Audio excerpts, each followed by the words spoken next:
Hello, Olive Sector, Tailspin here, and I want to talk a little bit about diplomacy.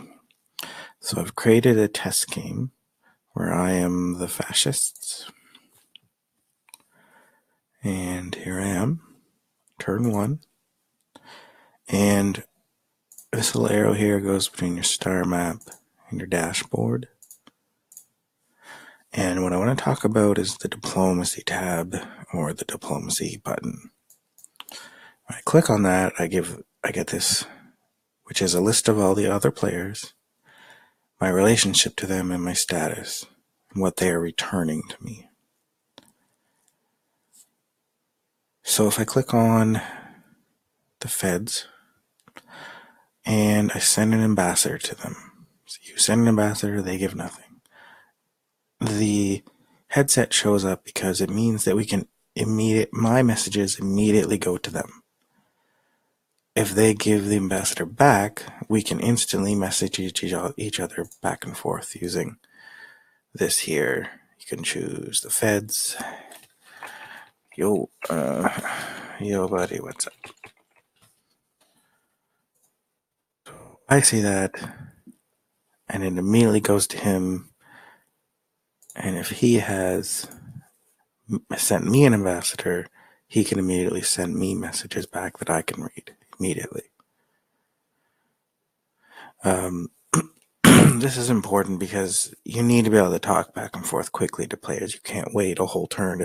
If I don't have that, like any messages to these guys will show up in their list here next turn, after the host runs, after everything happens.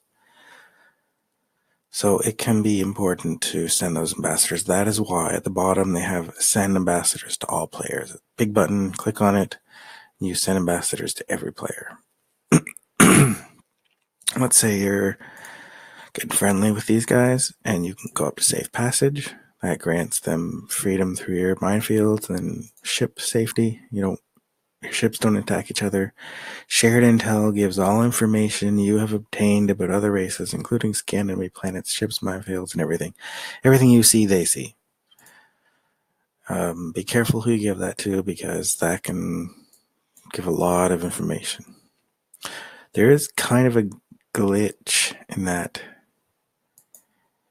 if I'm sharing intel with the Evil Empire and the Federation, and then they're sharing intel with the Empire, some of that can sort of get mixed up, and you can sort of see like the echoes of things that you shouldn't.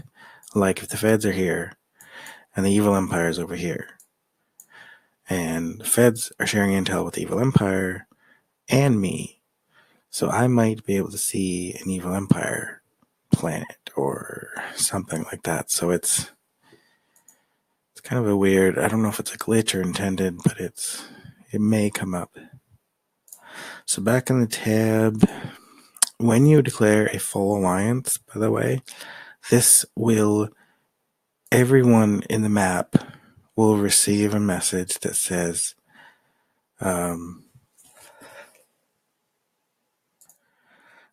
sorry about that.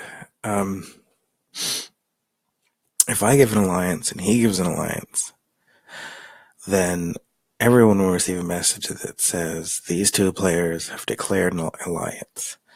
So be careful doing that, because that paints a target on your back. As soon as you become an alliance, everybody else thinks, oh, I can't be allied to them.